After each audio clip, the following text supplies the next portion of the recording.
మనం బిఎంఐ ద్వారా wait check చేసి వీళ్ళల్లో we categorize the mass class 1, class 2 and class 3 obesity. వీళ్ళలో who are the candidate for surgery అంటే కనుక ఒబేస్గా ఉన్న వాళ్ళకి with any comorbidities like diabetes, lifestyle comorbidities ఏ ఉన్నా సరే మోర్ దాన్ 30 బిఎంఐ ఉంటే they are the candidates for surgery.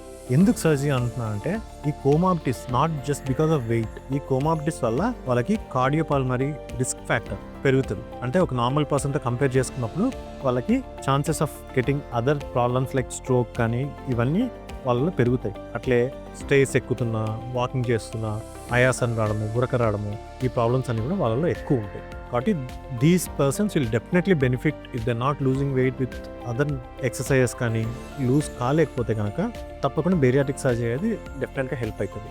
And more over చాలామంది ఏంటంటే ఈ వెయిట్ ఎక్కువ ఉండడం వల్ల మనం ఎంత అడ్వైస్ చేసినా, ఎంత చెప్పినా కొద్దిగా వర్కౌట్ చేయగానే ఆయాసం రావడం, దీనివల్ల వాళ్ళు they are not willing to do the exercise కానీ వర్కౌట్స్ కానీ చేయడానికి వాళ్ళకి ప్రతిరోజు మోటివేషన్ ఉండదు. Because they feel very tired. దానివల్ల ఎక్సర్సైజ్ అది కూడా సరిగ్గా చేయరు. అండ్ మోర్ ఓవర్ దాంతోపాటు డైట్ కూడా చాలా తక్కువ తీసుకోవడం వల్ల 1-2 రోజులు తక్కువ తీసుకొని ట్రై చేస్తారు. బట్ థర్డ్ డే ఆటోమేటిక్గా బింజ్ ఈటింగ్ లాగా ఎక్కువ తినేస్తారు ఒకటేసారి. దానివల్ల ఈ బేరియాట్రిక్ సర్జరీ అటువంటి వెయిట్ తగ్గలేక కోమార్బిడిటీస్, డయాబెటీస్, హైపర్ టెన్షన్ ఇట్లా ప్రాబ్లమ్స్ ఉన్న వాళ్ళకి డెఫినెట్గా బేరియాట్రిక్ సర్జరీస్ డెఫినెట్గా హెల్ప్ అవుతాయి.